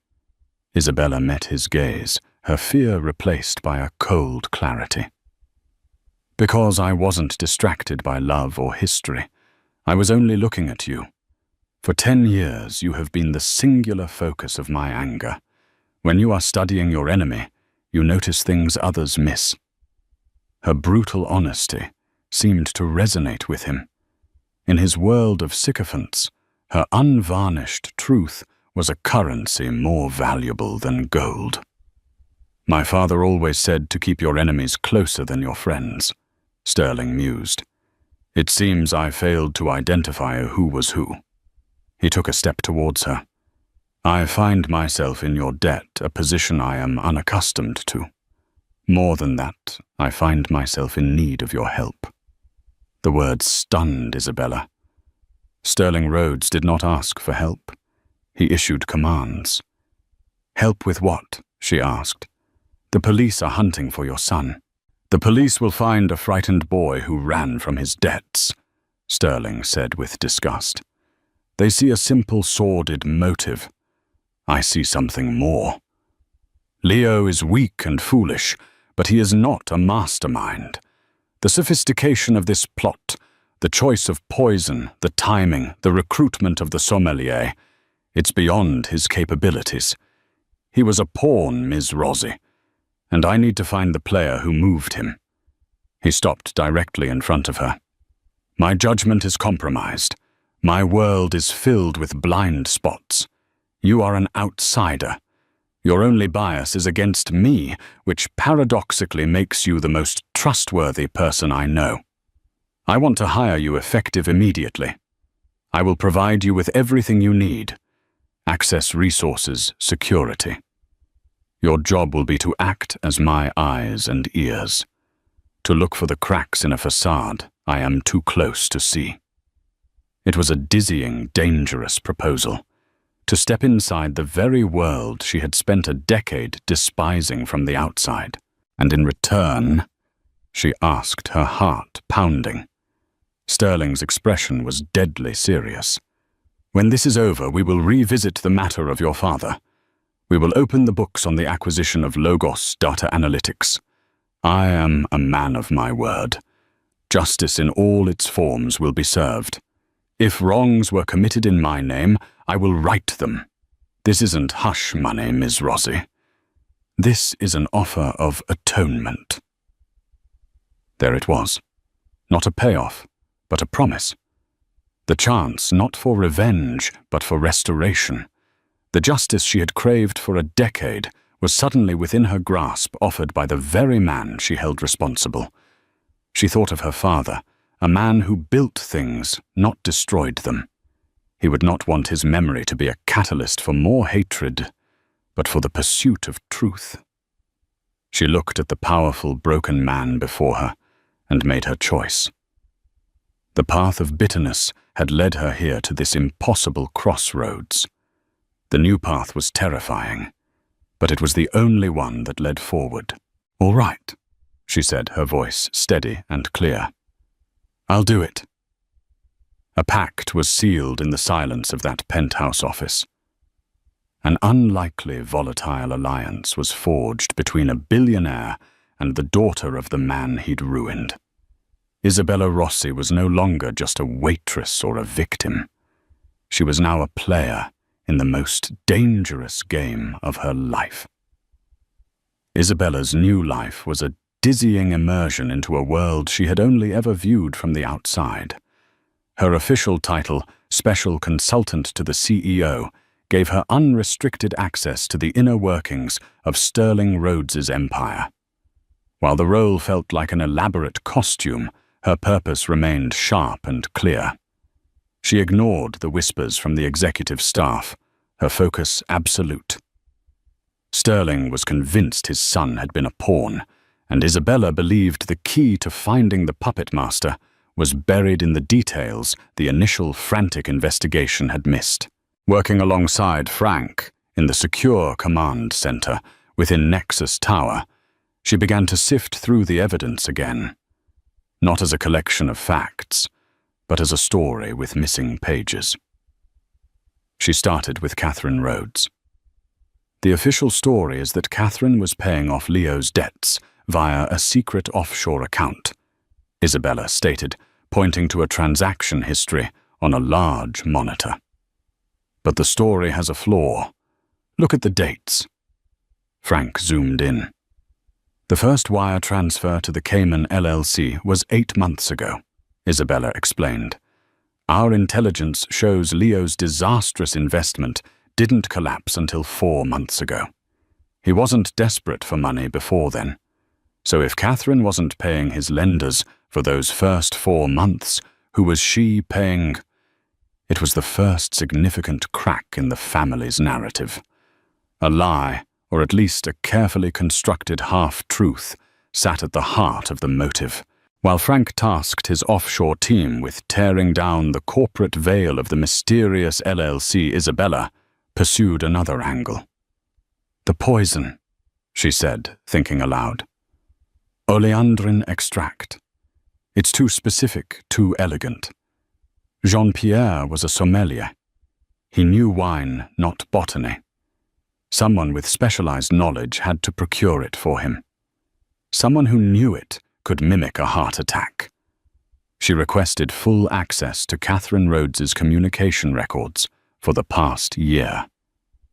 For 2 days, Isabella immersed herself in the life of the billionaire's wife, a digital tapestry of charity events, designer appointments, and vapid social engagements. It was a portrait of luxurious emptiness. Then deep within a folder of deleted emails, she found it. It was a chain of messages with an exclusive high-end travel agency. The emails meticulously detailed plans for a secret trip, a 1-week romantic getaway to a private secluded villa on the shores of Lake Como. The booking was for the week immediately following the attempted murder. Catherine was using an alias, but the name of her travel companion was listed clearly on the itinerary. It was not Sterling Rhodes. "Frank," Isabella called out, her voice tight with tension. I need you to identify this man." She pointed to the name on the screen. Richard Davies. Frank's professional composure vanished, replaced by stark disbelief. "That's not possible," he breathed. "Who is he?" Isabella pressed. "Richard Davies." Frank said, the name tasting like poison itself, is the Chief Operating Officer of Exus Dynamics. He's been Sterling's right-hand man for 15 years, his most trusted friend. The revelation detonated in the room, recasting the entire conspiracy in a new horrific light. Richard Davies was the one person besides family whom Sterling considered unimpeachable. He was the loyal strategist, the heir apparent to the corporate throne. The man everyone assumed would steady the ship. Frank's team moved with renewed, furious energy. The cracks Isabella had found now shattered into a gaping chasm. Within an hour, the dominoes fell in rapid succession. A background check revealed Richard Davies held a biochemistry degree, a detail omitted from his corporate bio. The offshore team confirmed the Cayman LLC was owned by a holding company, controlled by Davies. Catherine had been secretly paying her lover.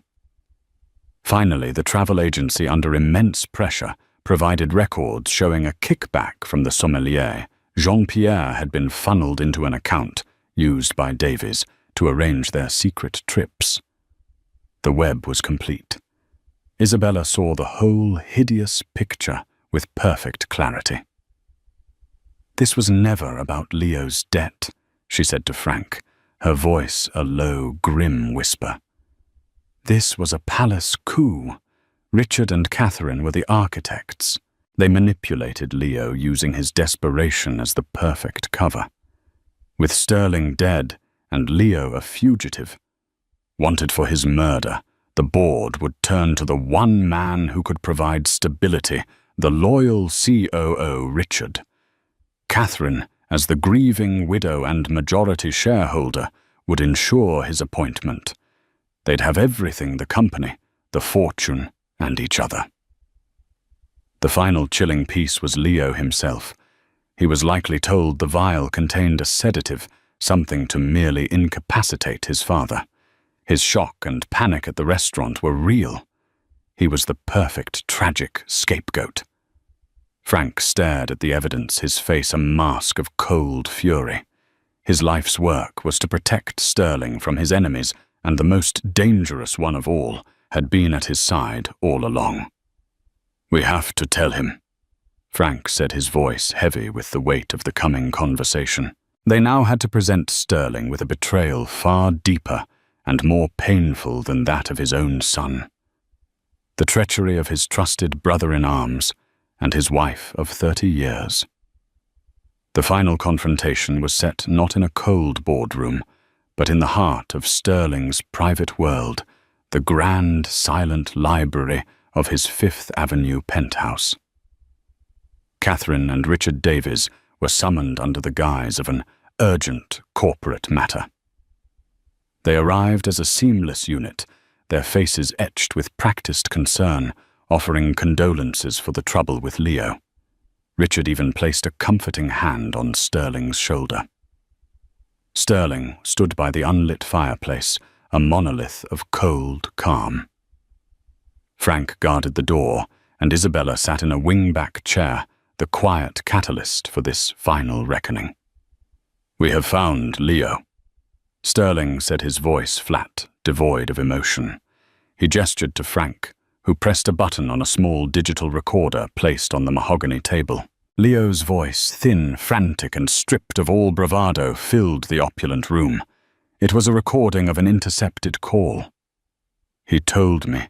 It was a sedative Richard gave me, the vial, the money for the waiter.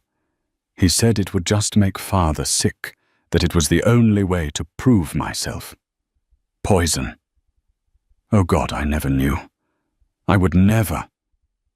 The recording clicked off, leaving a devastating silence in its wake. Richard Davies's mask of sympathy dissolved, replaced by a sneer of pure contempt. Catherine's face, a moment ago, a portrait of grief was now pale with exposed guilt. "So the little coward broke," Richard hissed.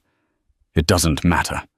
You were destroying the company Sterling, a relic too arrogant to see the future. I did what was necessary. You did what I thought was necessary." Catherine interjected, her voice trembling with a lifetime of suppressed fury. She stepped forward, claiming the betrayal as her own. "This was my idea. Richard was too cautious.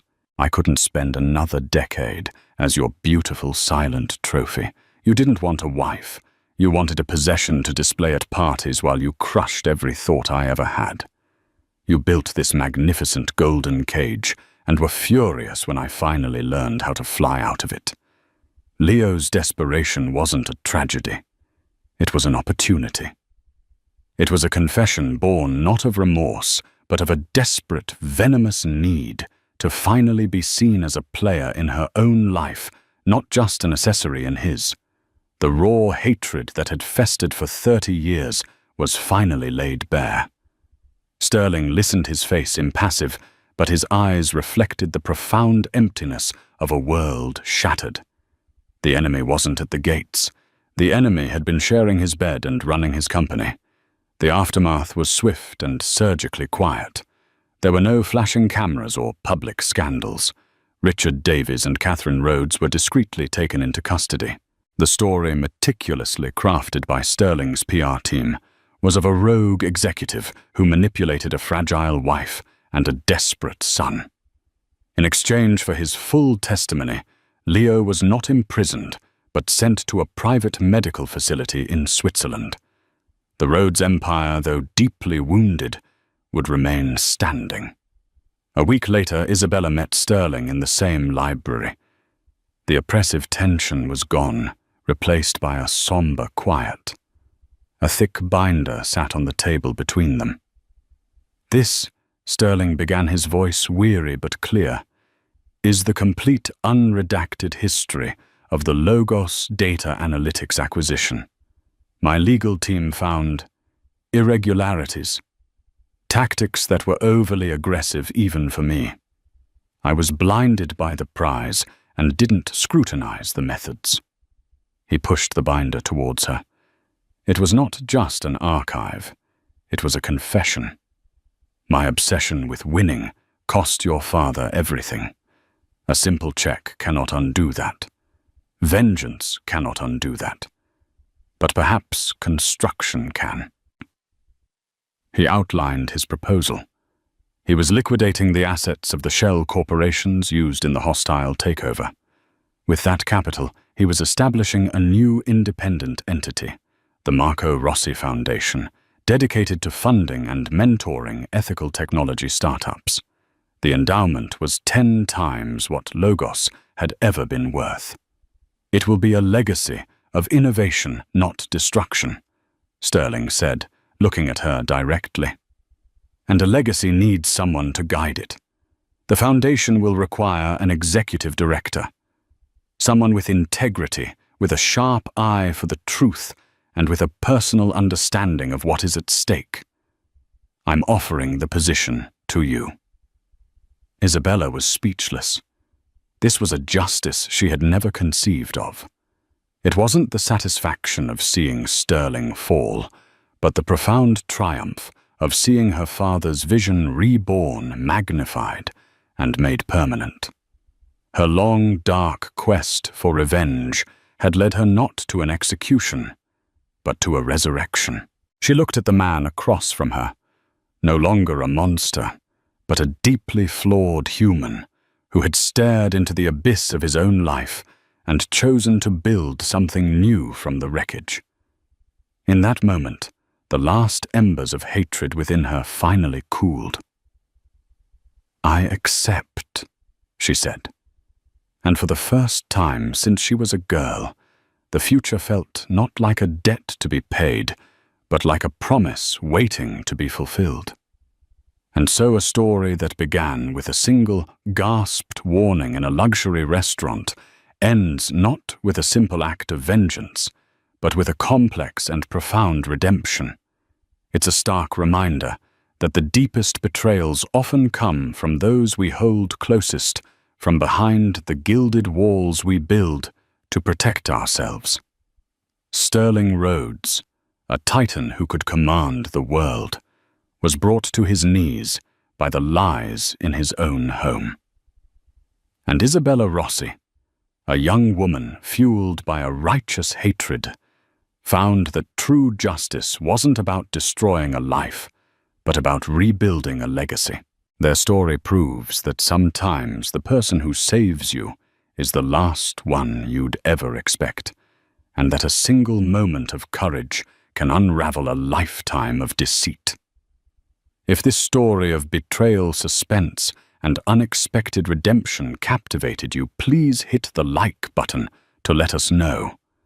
For more true life dramas, where fortunes turn on a dime and secrets are brought into the light, make sure you subscribe to our channel and ring that notification bell. And please share this video with someone who loves a story that proves the most astonishing truths are often stranger than fiction. Finally, leave a comment below. What would you have done in Isabella's place? Would you have let him drink